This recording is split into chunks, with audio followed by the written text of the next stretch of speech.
अस्सलाम वालेकुम नाज़रीन, आपका मेज़बान तैयब गुंदल आपकी खिदमत में हाज़िर है। आपको बताएं इस वक्त मौजूद हैं इस्लामाबाद स्टूडियो में। आपको बताते चलें कि स्टोरी लेकर आपकी खिदमत में हाज़िर हुए हैं एस्को से रिलेटेड। और नाज़रीन आपको बताएं कि इंडिया में एक फ़िल्म रिलीज़ हुआ, बहुत अर्सा पहले की बात है, जिसमें मीटर के ऊपर मौजूद एक रेड लाइट के बारे में जो है वो बताया गया कि एक आम आदमी को उस और मीटर के ऊपर जो मौजूद रेड लाइट होती है उसका क्या बेनिफिट है, उसका क्या नुकसान है। तो उसके ऊपर जब रिसर्च की गई तो मैं पाकिस्तानी न्यूज़ एंकर का एक मैं प्रोग्राम भी देख रहा था, जिसके बारे में बताया गया कि जो रेड लाइट होती है उसका माहाना, उसका जो सालाना है वो कितना जो है वो नुकसान मालिक मकान को या उस मीटर के बिजली के मीटर के ऑनर को जो है वो उठाना पड़ता है। तो इसी हवाले से वो प्रोग्राम जब मैंने देखा तो मेरे साथ इस्लामाबाद के एक रिहायशी ने जो कि एस्को के मुतासिरा शख्स थे, फ़ज़ल क़य्यूम साहब, उन्होंने हमसे रब्ता किया, जो कि आज इस्लामाबाद स्टूडियो में हमारे साथ मौजूद हैं। जी अस्सलाम वालेकुम। वालेकुम अस्सलाम। कैसे हैं आप? खैरियत से हैं? ताबेदार जनाब आपके बहुत शुक्रगुजार हैं। सर बताइएगा क्या सुनैरियो, क्या सूरत हाल है, अब तक क्या मामला पेश आया आपके साथ? जनाब हम बरी माम CDA का एक्वायर एरिया है, उधर के रिहायशी है। हमारे साथ सब डिवीज़न बरकऊ रूरल लगता है। एक मज़लूम खातून के आवाज़ हमने उठाई, कोई 8,000 बिल में उससे मीटर कटा हुआ था, 3-4 महीने उसके साथ 8,000 बिल नहीं था। वही मीटर आफ्ताब खान नामी शख्स ने 1.5 लाख का बेच के किसी और को लगा दिया, क्योंकि हमारे इलाके में मीटर एक तो नाम नहीं होते और दूसरा ये है कि गैर वाडियों के मीटर भी नहीं लगते। जो हमारा लाइन सुपरडेंट है कामरान, SDO अली हसन और जनाब लड़मैन आफ्ताब खान, इनके करप्शन के कट जोड़ है। ये वाडियों कागज़ों पे गैर वाडियों के घर मीटर लगाते हैं। उसके अलावा फिर ये हुआ कि उस औरत का हमने मीटर तो लगा दिया, अपने एक्चुअल जगह पे लगा दिया। फिर इनके ख़िलाफ़ हमने एक इंक्वायरी फाइल कर दी। इसी में मेरा बिल आया तकरीबन 5,788 यूनिट का। तो मैंने मुतलका इदारे को एक दरख्वास्त दे दी SDO साहब को। उन्होंने कहा साहब स्टेटमेंट लिख के ले आओ। स्टेटमेंट में जब लिख के ले के गया तो आफ्ताब खान नामी शख्स, इसने मुझे ब्लैकमेल किया। इसने मुझे कहा आप मेरा काम कर दो, मैं आपका काम कर दूंगा। मैंने कहा क्या काम है तुम्हारा? कहता है मेरा एक इंक्वायरी लगी है, उस सिलसिले में मेरा सुलह करा दो। मैंने कहा सुलह तुम्हारी नहीं होती। बहरहाल हमने CO साहब को दरख्वास्त दे दी है कि ये जो मैटर आप बता रहे हैं ये उसी खातून से जिससे ये इन्होंने 8,000 रुपये का फ्रॉड किया था, ये उसकी कहानी आप बता रहे हैं? जी, उसकी कहानी हमारे पास एक फरियाद लेके आई। हम उसको जब आगे चले हमने अपना भी दरख्वास्त दे दिया कि हमारा कम्बा आफ्ताब खान ने शार्ट किया है। तो इंक्वायरी उस पर हो गई। स्पेशल यूनिट है आइस्को का SNDI, इन्होंने इंक्वायरी की और इंक्वायरी इनके खिलाफ आ गई, जिसमें ये गुनाहगार पाए गए और वाज़ेह उसमें लिखा हुआ है कि आफ्ताब खान LM2 ब्रैंगिंग एरिया लड़मैन are responsible for this illegal activities and violation of SOP। फिर हमने आवाज़ उठाई कि ये तो चोर है, महकमे के गद्दार है, आइस्को के गद्दार है, मजलूम अवाम की ये गद्दार है। हमारे यूनियन कौंसिल के बहुत गरीब लोग हैं।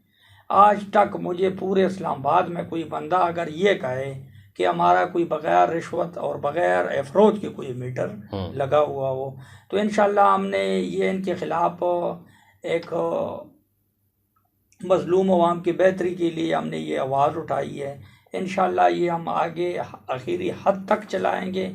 वही हुआ जब इंक्वायरी इनके ख़िलाफ़ आ गई, मैंने वो 3 लाख बिल भी जमा कर दिया। जमा होने के बावजूद जब इंक्वायरी इनके खिलाफ आ गई, इन्होंने मेरे मीटर बगैर किसी नोटिस के उतार के ले गए। मैंने थाने में दरख्वास्त दे दिया कि सर मुझे नोटिस नहीं मिले और मेरे मीटर उतार के ले गए, जिसके बिल भी पैड शुद्ध है। SDO ने बदमाशी दिखाई, क्योंकि जो कार हास है उसका आफ्ताब लड़मैन, वो उसका उधर से ट्रांसफ़र हो गया, उसकी आमदनी ज़राए अबलागा बंद हो गया, मेरी मीटर उतारे, मुझे ब्लैकमेल करता रहा तरह तरह तरीक़ों से कि आप सुलह करो। मैंने कहा सुलह की कोई चांस नहीं है, तो इंशाल्लाह जो भी मेरिट पे फैसला होगा वो उसका इंसाफ हमें ज़रूर फजल मिलेगा। कयूम साहब, मुझे बताइएगा, आपने इस सारे सिनेरियो में, इस सारे मामलात में अभी तक किस किस फॉरम को अपनाया है, किस किस फॉरम पे जाके आपने एप्लीकेशन सबमिट की हैं, उनके बारे में हमें बताइएगा। जनाब, एसी से लेके, कौन से एसी नाम बताइएगा।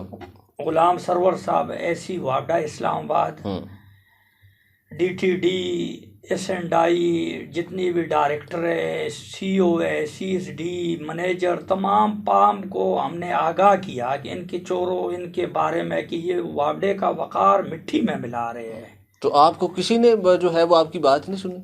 हमारी बात तो इसलिए किसी ने नहीं सुनी है कि क्योंकि हमने मजलूम की आवाज़ उठाई, और जो हक का आवाज़ उठाता है उसको इंसाफ बड़े देर से मिलता है। तो जब हमने आवाज़ उठाई उसके बाद ये हुआ कि इतना सा सिर्फ हमें इंसाफ मिला कि इनके मामूली से लोकल ट्रांसफ़र करा दिए गए, आर्जी कि इस बंदे को राज़ी करो।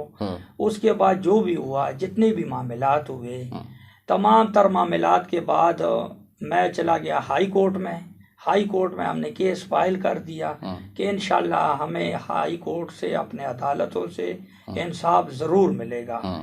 इंशाल्लाह हम इनके खिलाफ FIA भी जाएंगे, हम नैब भी जाएंगे, जितने भी महकमे के गद्दार है, आइस्को के गद्दार है, वाडा के गद्दार है, इंशाल्लाह इनके खिलाफ हम लाजमी कार्रवाई करेंगे।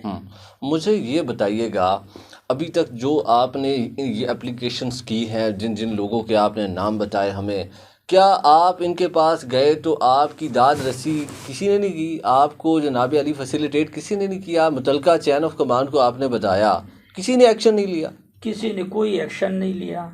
हमारे मीटर जो उतारे, SDO एक 16-17 स्केल का अफसर है, उसने फुल बदमाशी से मीटर उतारे, लेकिन उसने जो बात कही है उसमें बड़ा वजन था। उसने कहा हम जो लेते हैं ये ऊपर तक जाता है। तो उसकी वो बात अभी भी मुझे याद है कि ऊपर तक कोई भी महकमा, मेरे पास कोई 100 से ज़्यादा दरखास्तें पड़ी है जो मैंने दी है, लेकिन अभी तक SDO पे कोई एक्शन और कोई अमल दरामद नहीं हुआ। तो मजबूरन मैं हाई कोर्ट चला गया। जी फजल कयूम साहब, बेहद शुक्रिया, आपने अपना कीमती वक्त दिया और हम इस सारे मामले की बारीक बीनी से इन्वेस्टिगेशन करेंगे। और आपको भी, जो नाजरीन इस वक्त हमें सुन रहे हैं, जो फजल कयूम साहब के जो दावे हैं, जो इल्ज़ामात हैं, जिन लोगों के ऊपर इनके जो एलिगेशन हैं जो लगाए गए हैं, वो भी अगर आकर हमारे प्रोग्राम में, हमारे स्टूडियो में हमें अपना मौक़िफ़ देना चाहें तो बिल्कुल उनके हमारे दरवाजे जो हैं उनके लिए खुले हैं। और हम अपने तौर पे भी आपका मौक़िफ़ शामिल करने की भरपूर कोशिश करेंगे, आपको टच करेंगे, आपसे जानने की कोशिश करेंगे कि क्या आया आपने फजल कयूम नामी शख्स के साथ जुल्म किया तो क्यों किया। अगर आपके पास ये शख्स आया तो आपने इंसाफ फराहम किया या नहीं किया।